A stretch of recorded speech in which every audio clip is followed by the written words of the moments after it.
In this video series, we'll delve into the biblical timeline of history.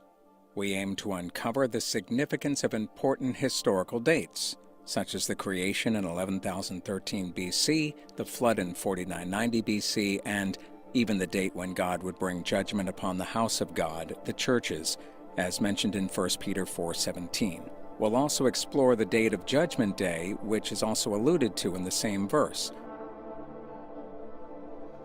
And you might be wondering what the biblical timeline of history is and why it's important to learn. These dates weren't placed in the Bible arbitrarily. They serve a purpose beyond mere knowledge. God always has a reason for concealing truths within the Bible. These essential dates are not explicitly stated in verses, but require meticulous exploration through comparing Scripture with Scripture, the biblical method for revealing truth, mathematical analysis, and ultimately guidance from God's Holy Spirit. So what exactly is the biblical timeline of history? It's a timeline that spans across the Bible, beginning with the first book, Genesis. This timeline then extends into subsequent books and chapters. Why should we invest time in learning about the biblical timeline of history? The answer can be found in Ecclesiastes 8:5.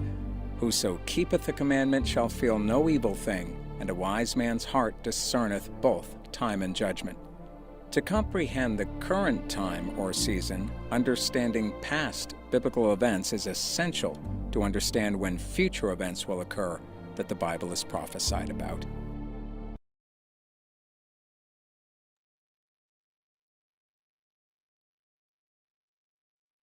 All right, welcome back to another timeline series video. This is going to be I believe it's going to be part 7. And I got Brian here with me, and we'll get started. Okay. I want to address two callers called last time, and I just want to kind of expand upon the questions that they had asked. Could we look at 2 Samuel chapter 2, verses 6 to 11? Second.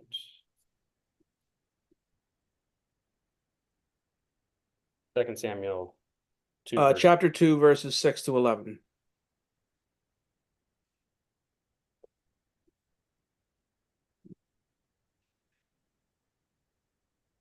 Verses 6 to 11. No, chapter 2, not chapter 6.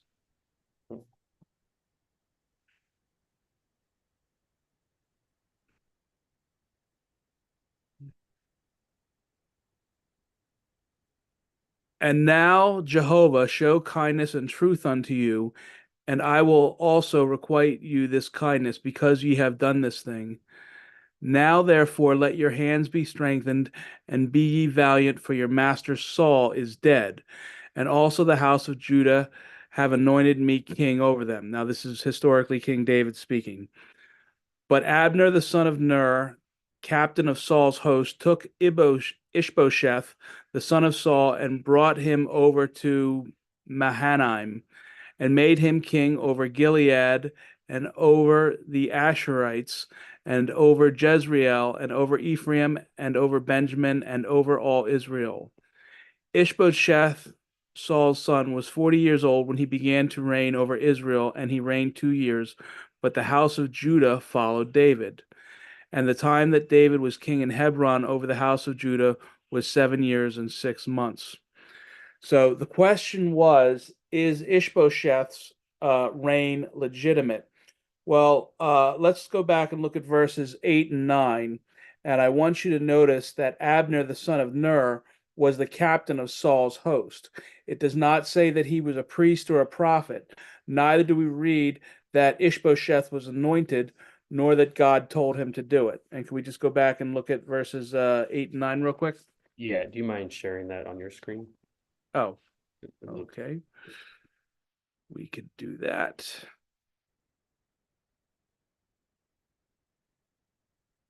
Let me...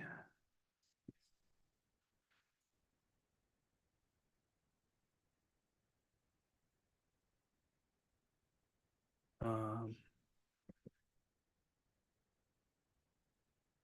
do I maximize this? No, that's not it. We can see it pretty well. Yeah, but I can't see the zoom. That's my problem. I can't see my zoom controls. Anyway, 2 Samuel 6.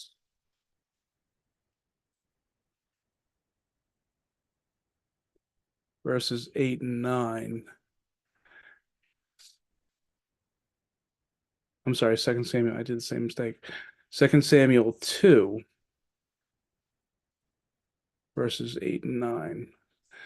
But Abner the son of Ner, captain of Saul's host, took Ishbosheth the son of Saul and brought him over to Mahanaim and made him king over Gilead and over the Asherites and over Jezreel and over Israel, Ephraim, and over Benjamin and over all of Israel. So here again, he was the captain of Saul's host.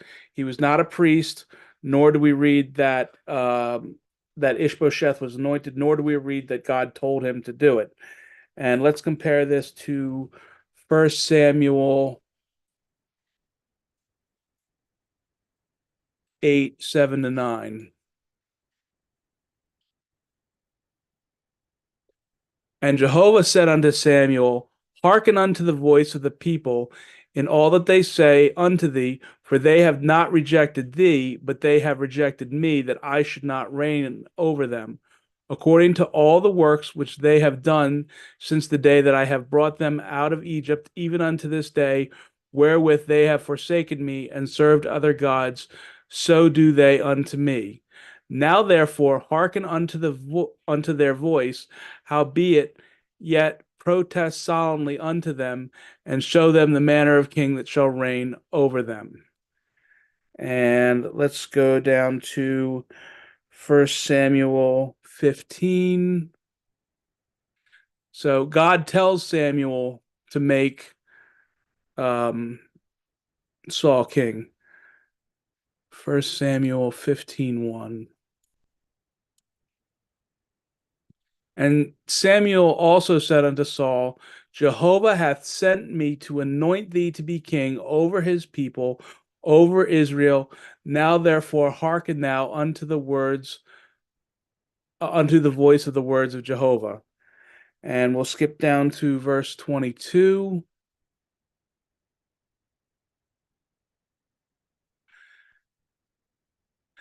And Samuel said, Hath Jehovah as great delight in burnt offerings and sacrifices as in obeying the voice of Jehovah? Behold, to obey is better than sacrifice, and to hearken than the fat of rams. For rebellion is as the sin of witchcraft, and stubbornness is as iniquity and idolatry. Because thou hast rejected the way of Jehovah, he hath also rejected thee from being king. And Saul said unto Samuel, I have sinned, for I have transgressed the commandment of Jehovah and thy words, because I feared the people and obeyed their voice. Now therefore I pray, pardon my sin, and turn again with me, that I may worship Jehovah. And Samuel said unto Saul, I will not return with thee, for thou hast rejected the word of Jehovah, and Jehovah hath rejected thee from being king over Israel. And we're going to go down to chapter 16. And Jehovah said unto Samuel, How long wilt thou mourn for Saul, seeing I have rejected him from reigning over Israel? Fill thine horn with oil, and I will go and send thee to Jesse the Bethlehemite, for I have provided me a king among his sons. And I'm going to skip down. I'll go down to verse 11. And Samuel said unto Jesse, Are here all thy children? And he said, There remaineth yet the youngest, and behold, he keepeth the sheep. And Samuel said unto Jesse, Send and fetch him, for we will not sit down till he come hither. And he sent and brought him in. Now he was ruddy, and withal of a beautiful countenance, and goodly to look to. And Jehovah said, Arise, anoint him, for this is he. Then Samuel took the horn of oil and anointed him in the midst of his brethren, and the Spirit of Jehovah came upon David from that day forward. So Samuel rose up and went to Ramah. But the Spirit of Jehovah departed from Saul, and an evil spirit from Jehovah troubled him. And Jehovah's servant said unto him, Behold, now an evil spirit from God troubleth me. So, what else did I write? This is 1 Samuel 16. So it is very clear that God chose David to be king over Saul. And God commanded that Samuel anoints David just as God commanded him to anoint Saul. And again, we'll go back to 2 Samuel 2, 8, and 9. But Abner the son of Ner, the captain of Saul's host, took Ishbosheth the son of Saul and brought him over to Mahanaim and made him king over Gilead. So he was not a priest. He was not told by God to do this. Okay. And we'll skip down to verse 10. Ishbosheth, Saul's son, was 40 years old when he began to reign over Israel and reigned 2 years, but the house of Judah followed David. And the time that David was king in Hebron over the house of Judah was 7 years and 6 months. So we have Saul, who God made David king over him, and so someone who was not a priest made him king. It does not say he anointed him, and he does not say it was commanded by God. So I would say he was not a legitimate king, yet it does say that he ruled over Israel. Now, in terms of the timeline, we know that David reigned in Hebron for 7 years or 7 years and 6 months, depending on which account you look at. So this 2 years that he reigned would have been during that first 7 or 7.5 years, which was part of the 40 years that David reigned. So this would not add to the timeline. It's something that's interesting to note, but it's not necessary to understand the timeline of history. And Chris and Mr. Camping talk about 43 kings of Israel, where you have Saul, David, and Solomon, and you have 20 kings of Judah and 20 kings of Israel. So Ishbosheth was not one of those 43 kings. So even though here God does say he was king over Israel. So that's what I wanted to talk about with that. Now, another caller called and asked when Nebuchadnezzar and Babylon destroyed Judah. And I answered it was in the year 587, which is 10,426 EA. And one of the things that's important to remember is we do have certain time paths. For example, we have a 7,000-year time path from the flood to May 21. We have the 430 years in Exodus, which can also be broken down into, I think it was 77 years of Levi, 137 years with 133 years with Kohath, 137 years with Amram, and 83 years with Aaron. So too, we have a time path of the 480 years from the Exodus to when Solomon laid the foundation in his 4th year, which breaks down to 40 years in the wilderness, 360-year judges period, 40 years of 40 years of Saul, 40 years of David, and his 40th year coincided with the 4th year of Solomon, as there was a co-regency. And so too, we have an extended time path going to the year 587 BC, because if you look at Daniel 12:11,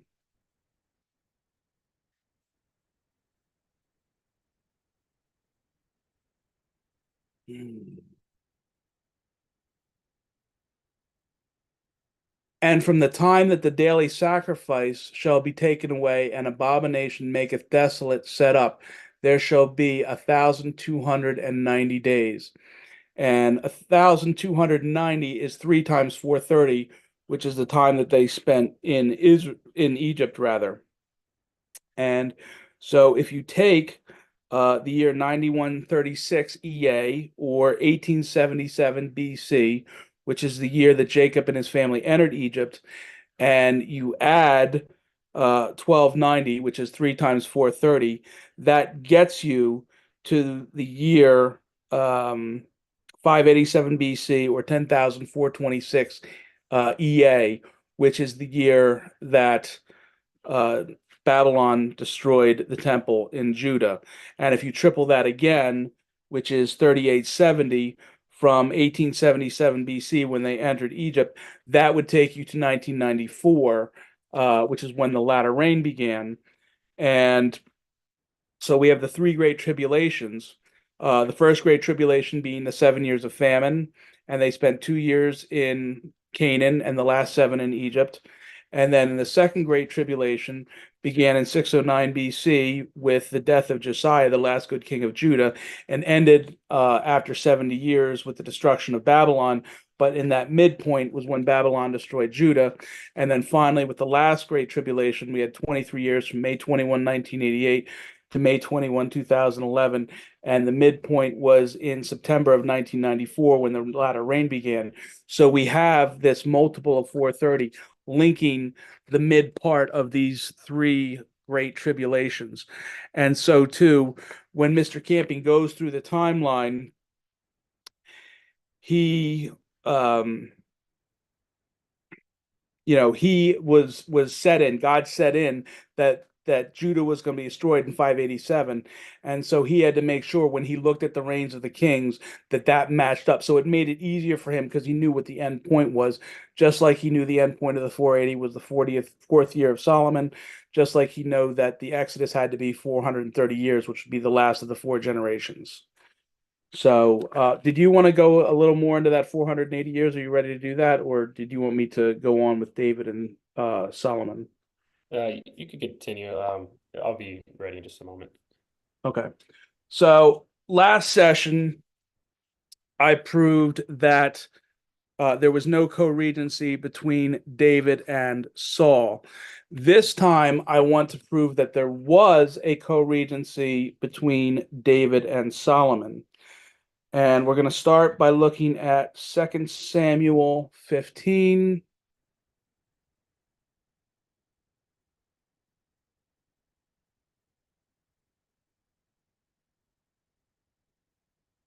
And can I switch this back to my my screen? Oh, there it is.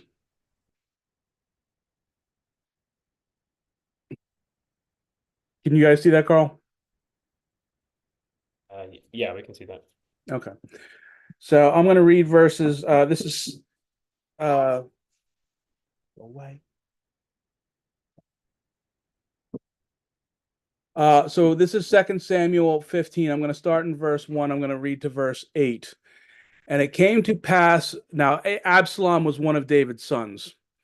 And it came to pass after this that Absalom prepared him chariots and horses and 50 men to run before him. And Absalom rose up early and stood beside the way of the gate. And it was so that any man that had a controversy came to the king for judgment. Then Absalom called unto him and said, Of what city art thou? And he said, Thy servant is of one of the tribes of Israel. And Absalom said unto him, See, thy matters are good and right, but there is no man deputed of the king to hear thee. Absalom said moreover, Oh, that I were made judge in the land, that every man which hath any suit or cause might come unto me, and I would do him justice. And it was so, that when any man came nigh to do him obeisance, that he put forth his hand and took him and kissed him. And on this manner did Absalom to all Israel that came to the king for judgment. So Absalom stole the hearts of the men of Israel. And it came to pass after 40 years that Absalom said unto the king, I pray thee, let me go and pay my vow which I have vowed unto the Lord in Hebron. For thy servant vowed a vow while I abode at Geshur in Syria. If Jehovah shall bring me again indeed into Jerusalem, then I will serve Jehovah. So let me go back to my notes here.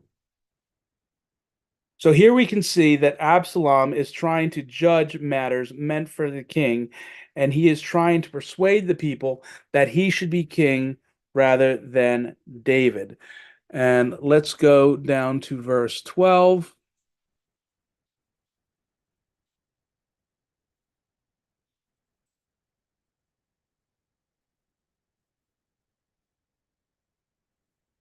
And this is 2 Samuel 15, starting in verse 12. And Absalom sent for Ahithophel the Gilonite, David's counselor, from his city, even from Gilho, while he offered sacrifices. And the conspiracy was strong, for the people increased continually with Absalom. And there came a messenger to David, saying, the hearts of the men of Israel are after Absalom. And David said unto all his servants that were with him at Jerusalem, arise, let us flee, for we shall not escape from Absalom. Make speed to depart, lest he overtake us suddenly, and bring evil upon us, and smite the city with the edge of the sword. So here, David and his servants flee for fear that Absalom will kill him. And just as Saul spent several chapters trying to kill David, so too Absalom. And we're going to skip forward to 2 Samuel 18.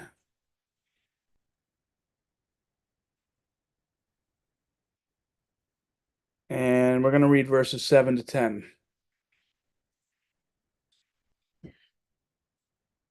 What is that?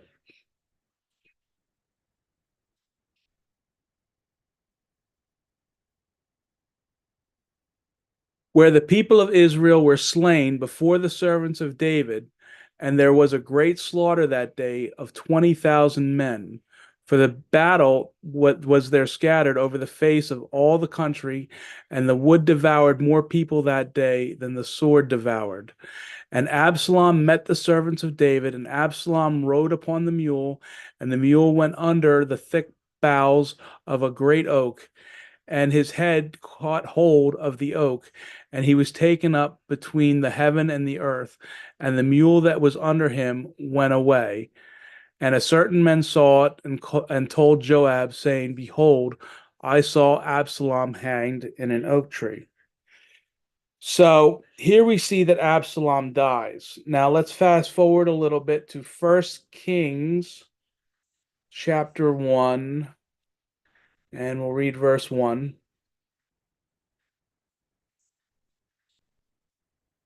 Now King David was old and stricken in years, and they covered him with clothes, but he got no heat. And I'm going to skip down to verse 5. Then Adonijah, and Adonijah was another son of David. Then Adonijah, the son of Haggith, exalted himself, saying, I will be king. And he prepared him chariots and horsemen and 50 men to run before him.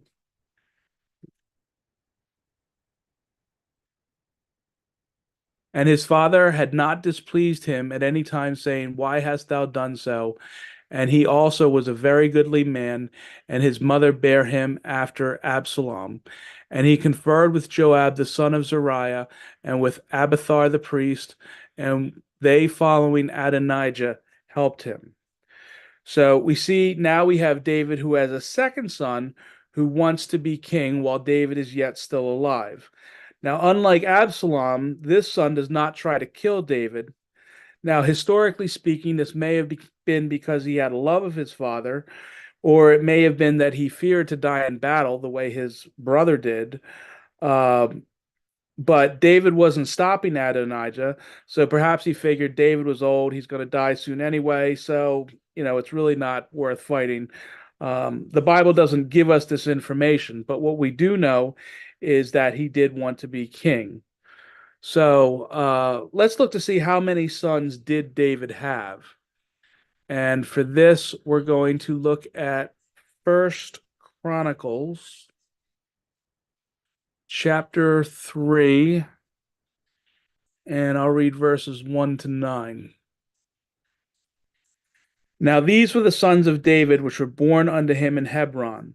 The firstborn Ammon of Anaham the Jezreelitess, the second Daniel of Abigail the Carmelitess, the third Absalom the son of Maacah the daughter of Talmi king of Jeshur, the fourth Adonijah the son of Haggith, the fifth Shephatiah of Abital, the sixth Ithream by Eglah his wife. These six were born unto him in Hebron, and he reigned there 7 years and 6 months. And in Jerusalem reigned he 30 and 3 years.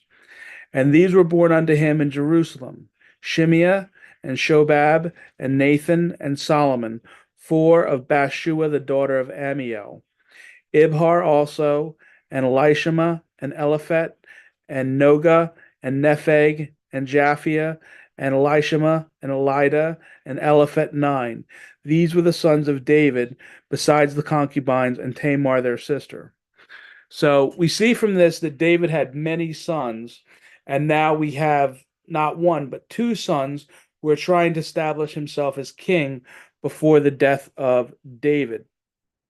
And let's look at 1 Kings chapter 1, and I'll start in verse 8.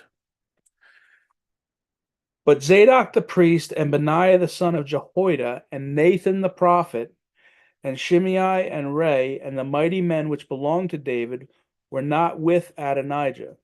And Adonijah slew sheep and oxen and fat cattle by the zone of Zehoeth, which is by En-rogel, and called all his brethren the king's sons, and all the men of Judah the king's servants, but Nathan the prophet, and Benaiah, and the mighty men, and Solomon his brother he called not. So here we see that specifically Nathan the prophet and Solomon were excluded from this, and we'll see why momentarily. Continuing in verse 11, 1 Kings chapter 1, verse 11. Where Nathan spake unto Bathsheba, the mother of Solomon, saying, Hast thou not heard that Adonijah, the son of Haggith, doth reign, and David our Lord knoweth it not? Now therefore come, let me, I pray thee, give thee counsel, that thou mayest save thine own life and the life of thy son Solomon. Go and get thee unto King David, and say unto him, Didst not thou, my lord, swear unto thine handmaid, saying, Assuredly Solomon shall reign after me, and he shall sit upon my throne? Why then doth Adonijah reign? Behold, while yet talkest there with the king, I will also come in after thee, and confirm thy words. And Bathsheba went unto the king into the chamber, and the king was very old. And Abishag the Shunammite ministered unto the king. And Bathsheba bowed and did obeisance unto the king. And the king said, What wouldest thou? And she said unto him, My lord, thou swearest by Jehovah thy God unto thy handmaid, saying, Assuredly Solomon thy son shall reign after me, and he shall sit upon my throne. Now behold, Adonijah reigneth now, and my lord the king knoweth it not. And he hath slain oxen and fat cattle and sheep in abundance. And he hath also called the sons of the king, and Abiathar the priest, and Joab the captain of the host. But Solomon thy servant he hath not called. Now David had sworn that he'd sworn by the name of God that Solomon would succeed him on the throne. And if Adonijah historically would have been aware of this, that would explain why he would have excluded Solomon and Nathan the prophet from his festivities. And let's continue in verse 20. And thou, my lord, O king, the eyes of Israel are upon thee, and that thou shouldest tell them who shall sit on the throne of my lord the king after him. Otherwise it shall come to pass, when my lord the king shall sleep with his fathers, that I and my son Solomon should be counted offenders. And lo, while she yet talked with the king, Nathan the prophet also came in, and they told the king, saying, Behold, Nathan the prophet. And when he was come in before the king, he bowed himself before the king with his face to the ground. And Nathan said, My lord, O king, hast thou said, Adonijah shall reign after me, and he shall sit on my throne? For he is gone down this day, and hath slain oxen, and fat cattle, and sheep in abundance, and hath called the king's sons, and the captains of the host, and Abiathar the priest, and behold, they eat and drink before him, and say, God save King Adonijah. But me, even me thy servant, and Zadok the priest, and Benaiah the son of Jehoiada, thy servant, and thy servant Solomon, hath he not called? Is this thing done by my lord the king, and thou hast not showed it unto thy servant, who should sit upon the throne of my lord the king after him? Then King David answered and said, Call me Bathsheba. And she came into the king's presence and stood before the king. And the king sware and said, As Jehovah liveth, that hath redeemed my soul out of distress, even as I swear unto thee by Jehovah God of Israel, saying, Assuredly, Solomon thy son shall reign after me, and he shall sit upon my throne in my stead. Even so I will do certainly this day. Then Bathsheba bowed with her face to the earth, and did reverence to the king, and said, Let my lord King David live forever. And the king said, Call me Zadok the priest, and Nathan the prophet, and Benaiah the son of Jehoiada. And they came before the king. And the king said unto them, Take with you the servants of your Lord, and cause Solomon my son to ride upon my mule, and bring him down to Gihon. And let Zadok the priest and Nathan the prophet anoint him there king over Israel. And blow ye with the trumpet, and say, God save King Solomon.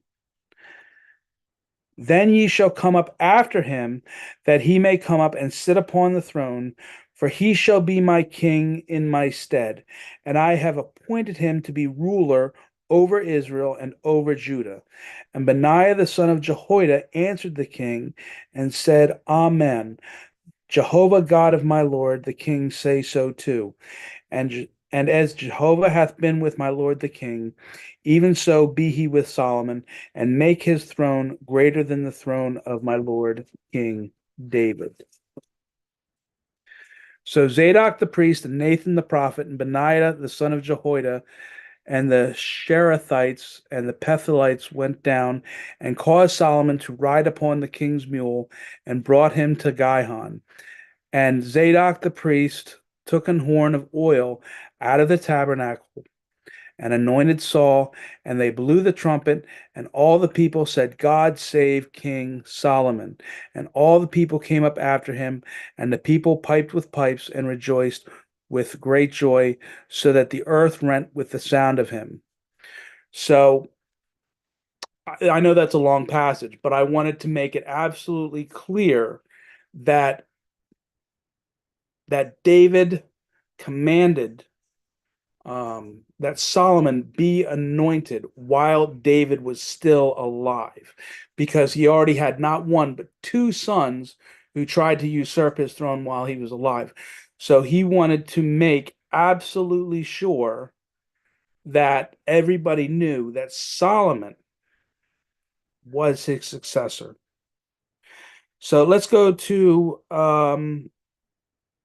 First Chronicles 28, and we'll read verses 2 through 6. First Chronicles 28, verses 2 to 6. Then David the king stood upon his feet and said, Hear me, my brethren and my people. As for me, I had in mine heart to build an house of rest for the ark of the covenant of Jehovah, and for the footstool of our God, and hath made ready for the building. But God said unto me, Thou shalt not build an house for my name, because thou hast been a man of war, and hast shed blood. Howbeit, Jehovah God of Israel chose me before all the house of my father to be king over Israel forever. For he hath chosen Judah to be the ruler, and of the house of Judah, and the house of my father, and among the sons of my father, he likened me to be king over all Israel.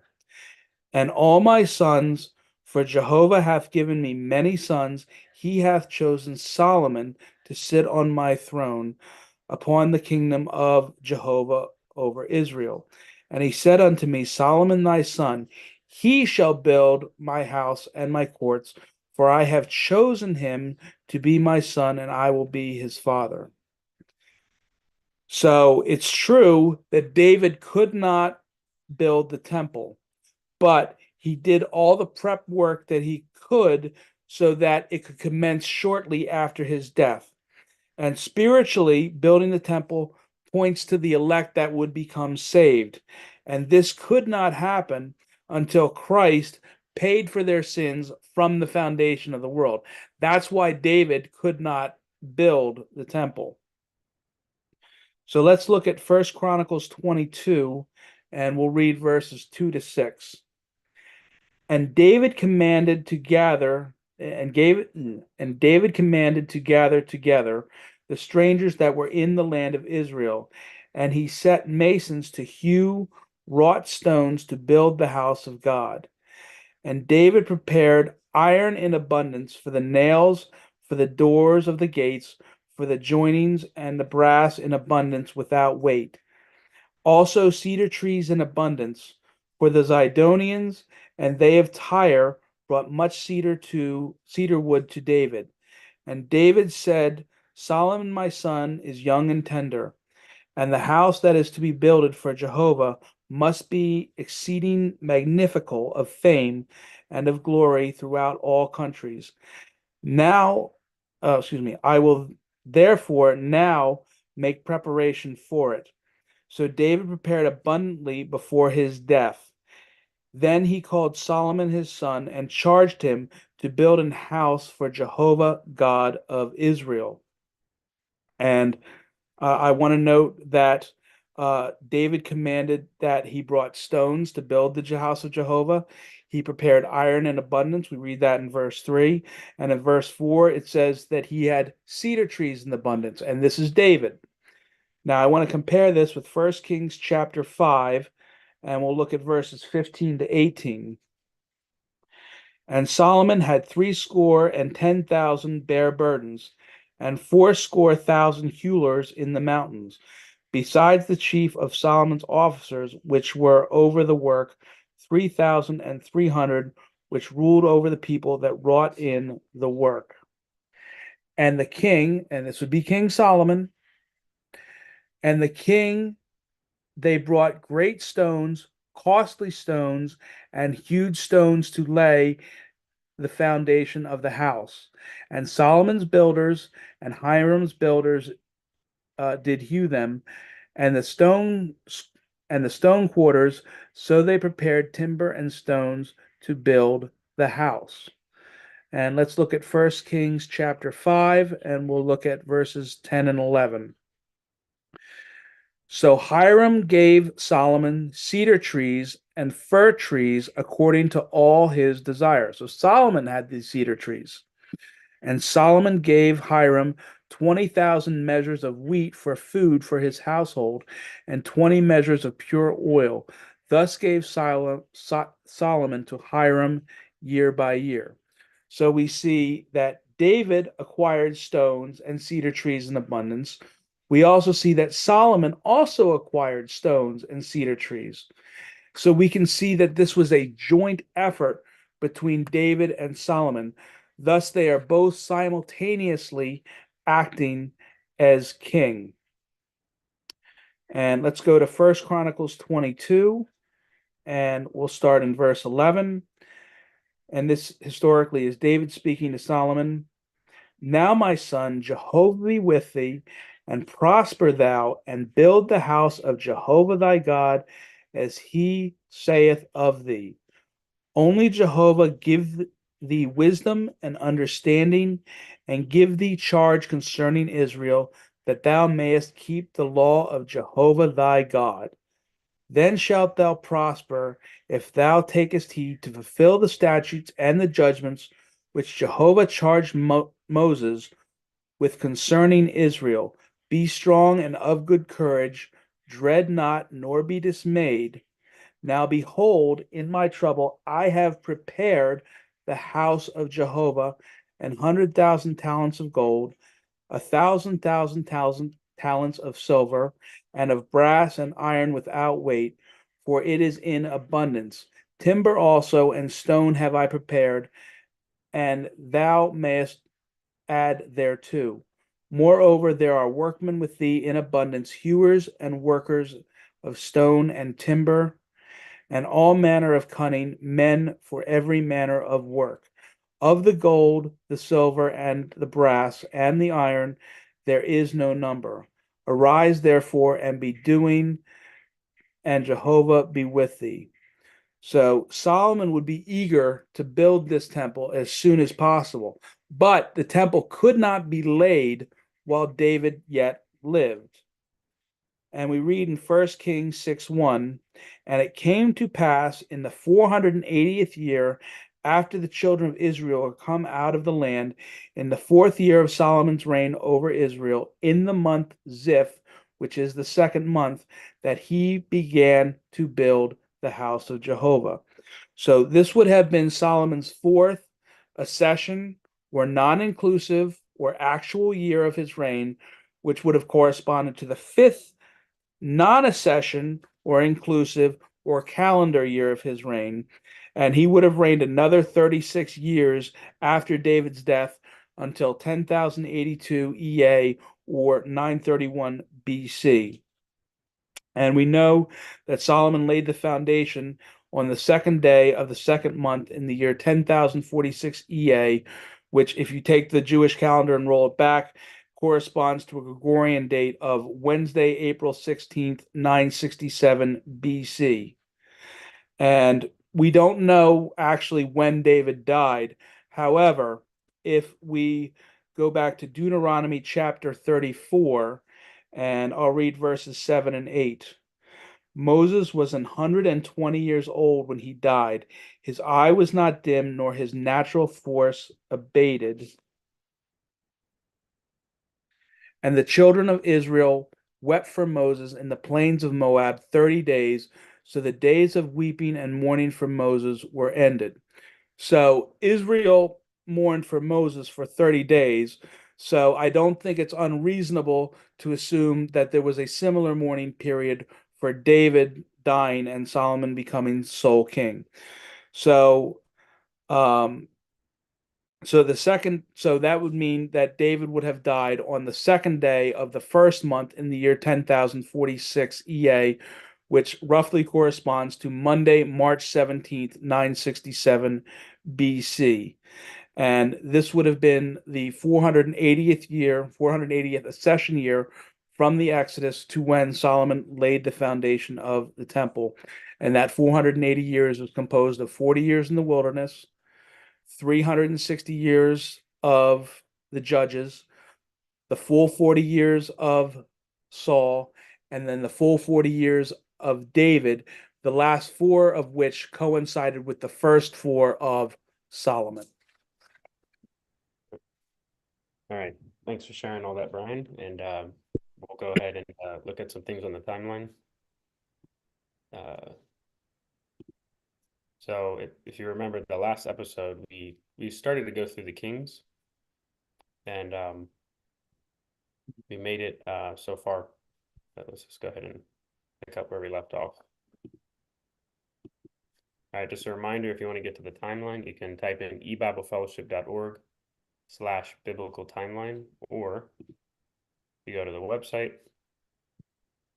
you can click all other pages on the left side there. If you're on a computer, you scroll down, you're going to see biblical timelines, and that's how you get there. Now, if you're on the timeline page and you want to get to the page where we're working with the kings, then you have to scroll down to the kings part right here, and you just click it like that, and that will take you to the kings timeline. Now, last episode, we went through and explained the accession versus non-accession. So if you want to learn more about that, you can watch the previous episode. That was episode 6. I did want to point out this is episode 7. I had accidentally mistitled it. So this is the 7th episode. And we actually decided to restructure this page because we had a timeline going in horizontal. And it actually works out much better in this case to use it to go vertically when we go through the kings. So that's what we're going to do. Okay, so we'll just go ahead and I'll just explain the layout here. So this is the kings of Israel. We're going to start with King Saul. He was the first king of Israel. And you'll see here on the left, we have these 3 yellow squares. All this is representing is, it's just showing the 360-year timeline that ended the Judges period. So this is when Samuel anoints Saul, and Saul becomes the first king of Israel. This is the 360th year. And if you go to this timeline, to the regular page, you'll see this is the 480-year period. You click that, it breaks down to the 40 years in the wilderness, the 360-year period in between, and then 40 years of King David's rule, King Saul, and then 40 years of King David. If you click the 360, you're going to see a pop-up in just a moment. This is just the breakdown of all the periods, and we looked at this last time, or previous times before. So what we're now going through is we're going through, so the 360-year period ends right here. And so that's what this is right here, this 360-year period. It's just going down vertically.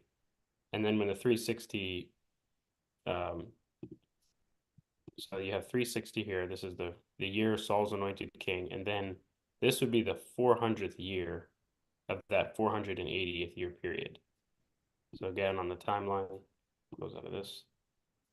So this is the 480-year period. Right here at the end of the 360 is the 400th year. So that only leaves 80 years remaining of this 480-year period. So that's what this is right here. This is that 400th year, which is also the first accession year that King Saul reigns. And you'll see what I have going on here is on the left side, this is the accession count, everything in yellow. And then on the right side, everything in orange is the non-accession. So if you wanted to count non-accession, you would start here and you would count down. If you wanted to count accession, you would start here at this 1 and you would count down. And then next to the year that, so this is Saul's first full year of reigning as king. This would be the 10,046th year, BC year. And this is the 9,967 year of the age of the earth right here.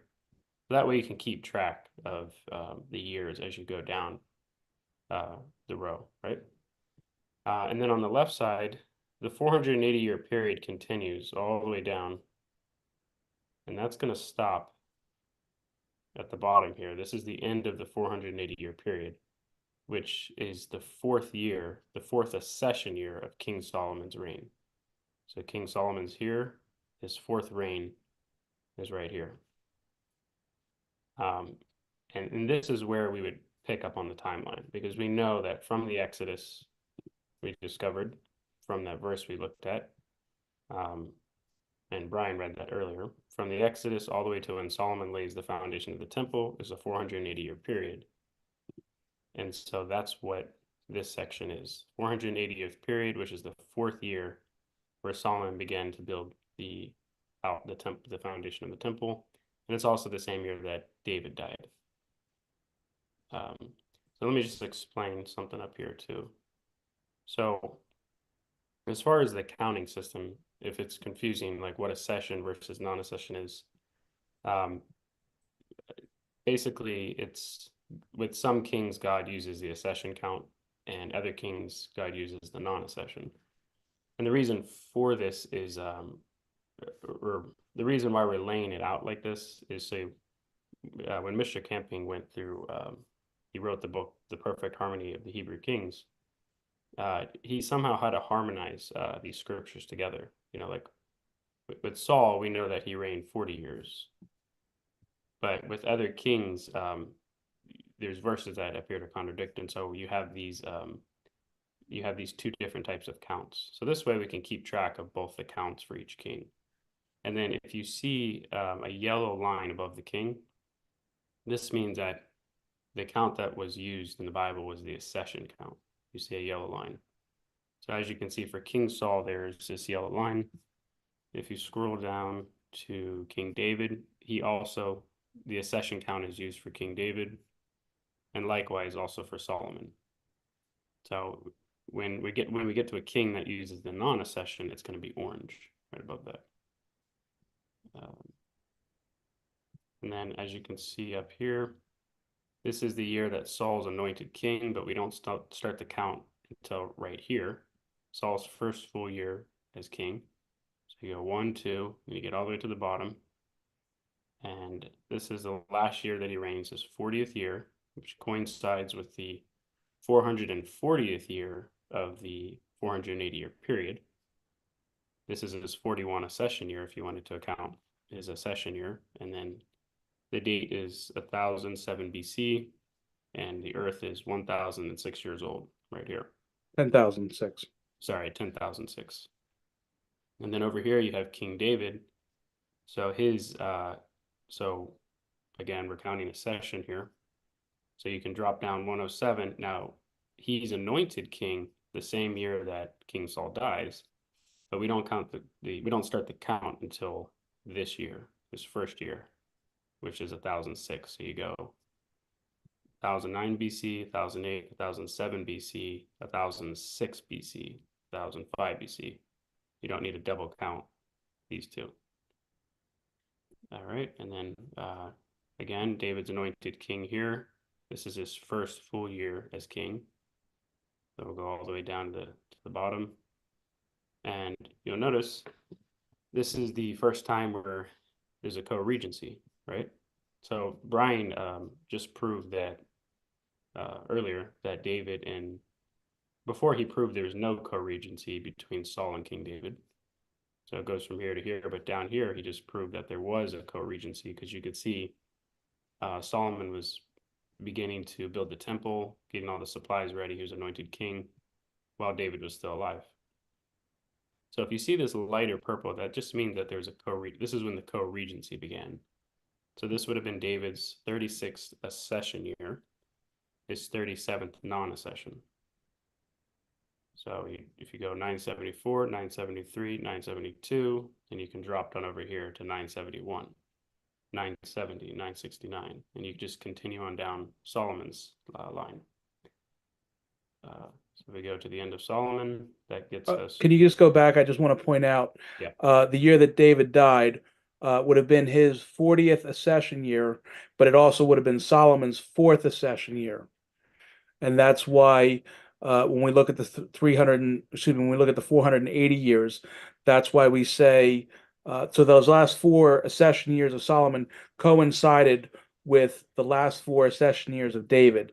So that's why when we look at the 480 years, we take 40 years for the wilderness sojourn, 360 for the judges period, 40 years for Saul, 40 years for David, but we don't add those last 4 years of Solomon, even though it was in his 4th year of his reign, because those last 4 years coincided with the last 4 of David.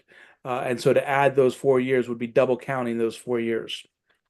Right. So what he means is you go from 972 and then you just drop down here to 971. You don't need to count the remainder of David's rule, because now Solomon he's co-reigning with David. So to me, I like to view this similarly to the patriarchs. You had somebody you had a patriarch, and then as soon as the next patriarch was born, he took over. You wouldn't count the rest of like for example, Adam, when Seth was born at 130, you wouldn't continue to count Adam's rule, until he died, or sorry, his age until he dies. You would switch over to Seth. So it kind of works similarly in this way. So King David is reigning, and then you can stop here at 972 and jump over to when King Solomon is reigning, 971 BC. and just continue on down and pick up the count from there. And so this is as far as we've gotten. We kind of went over some of this, but we just have a different layout because it works a lot better this way. Next time, Lord willing, we'll go through some verses to show more information about this, like when Solomon reigned. Now, I did want to point this out. So you may be wondering, if you go back to this timeline, after we got through the patriarchs, we went from the Exodus until when Solomon laid the foundation of the temple, this 480-year period. However, you may be wondering, well, how did Mr. Camping how did he go from here, And there was a bit of working backwards. So once you have this 480-year period, well, the only information we have is this 40-year sojourn in the wilderness, which means that you have to figure out what's in this the rest of this period. So it's not like he came up with the 361st. He actually had to go to the end point, I believe, to when Solomon laid the temple and kind of work backwards to figure out what fit. And so you can do that right here. So you would think, normally you might want to go chronologically, but you really have to start here. So this is the end of the 480-year period. This is the fourth rule of when Solomon's reigning as sole ruler. And so you could just work your way backwards like this. And as you go up, you can figure out each king until you get to Samuel. When Samuel anoints King Saul. And you can just I believe this is how Mr. Camping did it, where he just worked his way backwards. And so you can't really figure this information out until you start, I believe, down here. Does that make sense, Brian? I don't know if you want to elaborate on that a bit. Well, just like with the 430 years for the Exodus, and we knew it was 4 generations, Mr. Camping said 83 years for Aaron, 133 years for Amram, 137 years for, 137 years for Amram, 133 years for Kohath. And to get to the 430, that means that there would have had to have been 77 years of Levi, and he lived a total of 137 years. So if you subtract 77 years in Egypt for Levi, that means that he was 60 years when he entered Egypt. So too, Mr. Camping had to kind of backdoor it where he knew it was 480 years. He had to figure out that those last 4 years of David and Solomon were co-regents. So if you take the 40-year wilderness sojourn and you take 40 years of Saul, 40 years of David, that adds up to 120. So if you take the 120 and you minus it from the 480, that leaves 360 years left for the judges period. The problem was when he added up all the time references, it added up to 471. But he discovered that he could break it into 2 categories. There was the category of what was the chronologies of Israel, which added up to 360, which fit exactly what he wanted. And then there was 111 years where it talked about them being oppressed by a heathen power. And so those 111 years had to be running concurrent with the 360 years as to not double count, just as the 4 years of Solomon were concurrent with the last 4 years of David. So we didn't want to double count them as well. And that's how he figured out the 360. And he said, so it has to be 360. So, how do we get it to work? Because we know everything in scripture has to harmonize. Yeah, if you want more information on that, you have to, I think, go to episode 5. That explains in detail what Brian was just talking about. But yeah, Mr. Camping basically just had to work backwards. So he started with the 4th year when Solomon laid the foundation of the temple, which is right here. And then you can kind of backdoor it, 40 years, 40. And up here, you'll see it's the same thing with Levi. We didn't know when Levi entered into Egypt. But we knew Aaron was 83 at the time of the Exodus, which is right here. So if you go from 83, Aaron at 83 and work backwards, you can keep going backwards until finally that only leaves you with the remainder here. And then you can calculate how old Levi was, So it's a very similar idea. So next, we're run out of time, but next episode. Can I just point out 2 verses real quick? Yeah. 2 Kings 8:25.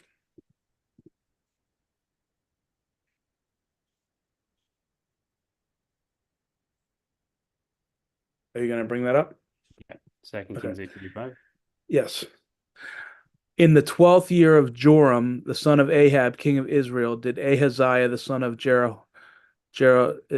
Jehoram, king of Judah, begin to reign. And if we could compare that, so here it says it's in his 12th year. And if we could look at 2 Kings 9:29.